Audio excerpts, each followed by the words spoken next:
So let's just jump straight into the first function, which is going to be the if and function.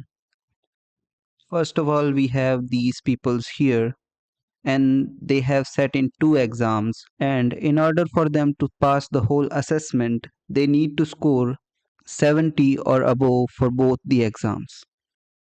So we could go through with these test results here and see who has passed and who has failed, and we can easily do that manually, but of course that could sometimes lead to some mistakes. So the if and function can be used to do this for us. So let's start to write out the if and function. So with my cell here, I'll just type in equals if open parentheses and open parentheses. So first of all, it is asking for the logical 1, or in other words, the first logical test. So what's the first thing you want to test? Well, we just want to see if this result is more than or equals to 70. Because remember, that's what they need to score in order to pass the assessment.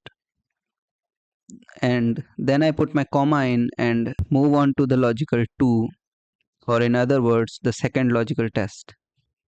So when it comes to this comma here, this is actually the part of AND function. And I'm saying that test this first cell value here, whether it is more than or equals to 70.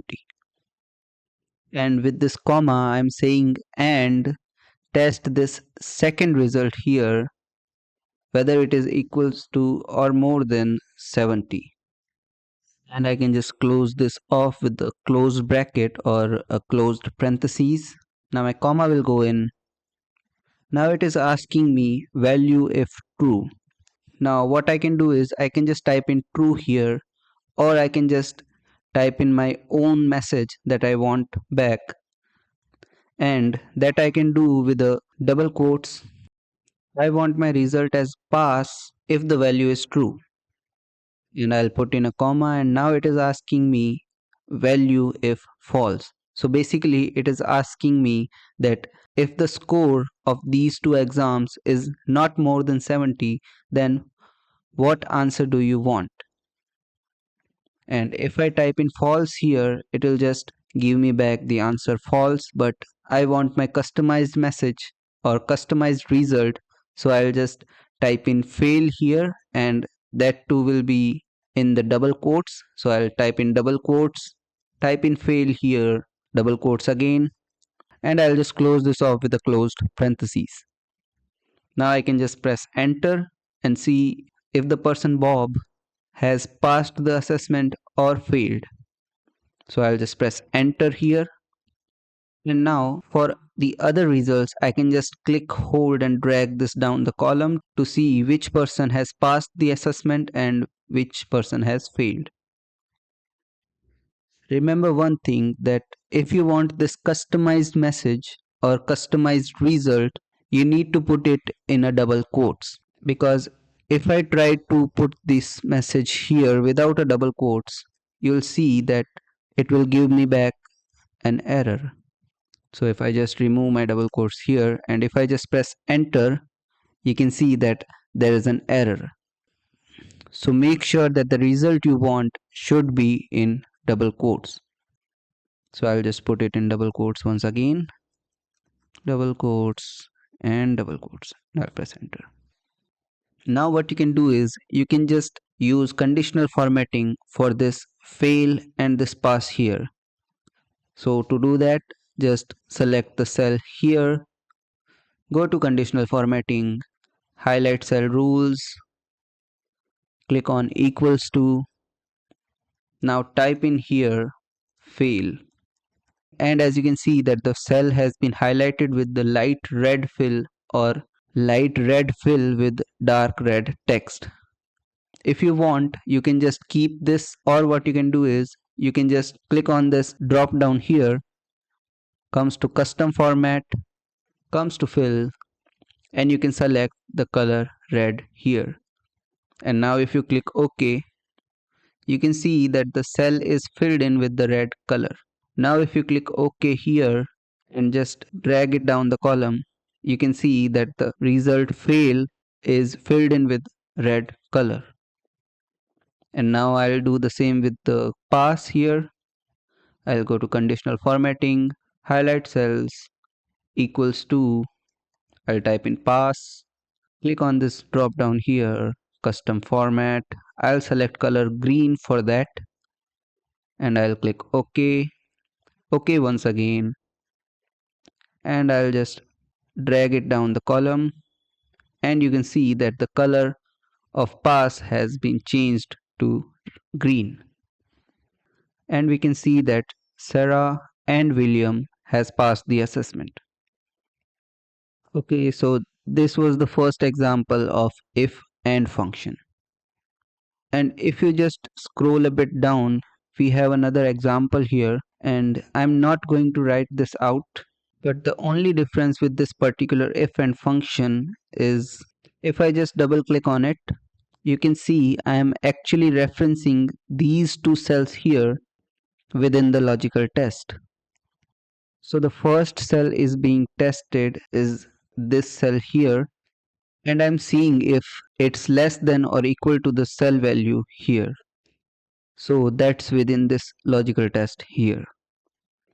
And then the second logical test is seeing if the value here in this cell is more than or equals to this cell value here.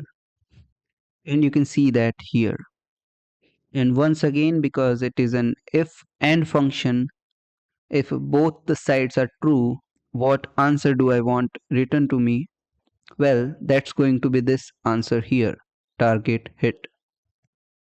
But if one side or both the sides of the test are false, what answer do I want returned? Well, that's going to be this answer here, target not hit. So you can just reference that if you want to. So now I'll move on to the if or function, and we'll do that in this table here. And then after this, we are going to move on to a combination of if and if or function. So when I first come up with this idea, I would say it was particularly tricky. And I'll go into more details in a second, but I literally have the most crummy explanation as to why this function is written out like this. So we'll do that in the later part of this video, but first of all, let's write out our if or function here. So this is the scenario. We have these farms here, and for the first 4 months of the year, they are generating a certain yield in tons. And basically what we would like to do is just see, using the if or function, if any of these farms are generating a yield of less than 30 tons for any of these months. So to type out our if or function, I'll just put my cell here, equals if, open parentheses, or open parentheses. And now it is asking for the first logical test, and which is going to be this yield of January month. So I'll get this first cell value here, and I just want to see if this is less than 30 tons. My comma will go in, and I'll just go get my second cell reference from here and repeat the same process. So now we can just close this off with a closed parentheses. Our comma will go in. So with this full function, just one of the logical tests needs to be true in order to answer to be true. So if any of these cell values here are less than 35, then the answer will be true. So what answer do I want to return to me if the answer is true? So I'll just type in my customized answer, which will be this low yield. I'll just type in, and I'll close this off with the double quotes, and my comma will go in. And now we can move on to value if false. So if any of these answers are not less than 35, what answer do I want returned to me? Well, I'm just going to go for yield hit, and I'll close this off with the double quotes, and I'll close the function with the closed parentheses and press enter. it comes back and tells us that okay, this first farm has hit its yield. Now what I can do is I can just click, hold and drag this down the column to fill in all these cells. Well, now we can see that we have one here,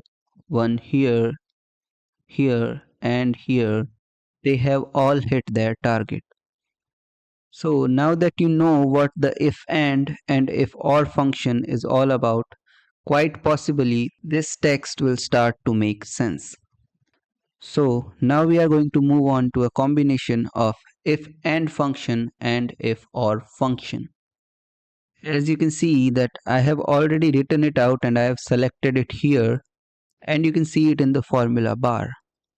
You can see how the if and function comes first and then we have the if or function. So when it comes to these type of functions, there are two main problem areas. In other words, is it supposed to be the if and function or the if or function or whatever type of function you are using? And then the second problem area is trying to figure out all of the logical testing with all this more than and equals to or less than and equals to, etc. So those are the two main problem areas. With regard to the second problem area, that would be the logical testing. That's something that you need to work at, I suppose. So I can't really help you with that area. You just have to work at it. But I can offer somewhat a general explanation as to why the if and comes first before if or. So basically, we cannot have this partial pass taking priority over pass, and we cannot have failed taking priority over partial pass. To Excel, that just doesn't make sense. So basically, I am not going to write this out again. You have this function written here, you can just try it yourself and see if your answer comes correct. So I'm just going to autofill this column here, and you can see that Sarah has passed the exam and William has passed the exam. And with the other students, some of them has partial passed and this Andrew has failed the exam. Now you can move on to the exercise, and as you can see we have all these tables filled in. So hopefully you have filled in all of these tables here, so you will be able to reference all of this material if you need. So below here you have pretty much the identical set of tables as I had already mentioned at the beginning of this tutorial. So just go ahead and attempt to write out all these functions here and see how you get on with this. And when it comes to this long function here, I have already written this out just to help you out. But if you wanted to write out this combination function, then you can go ahead and do that and just fill in this table here.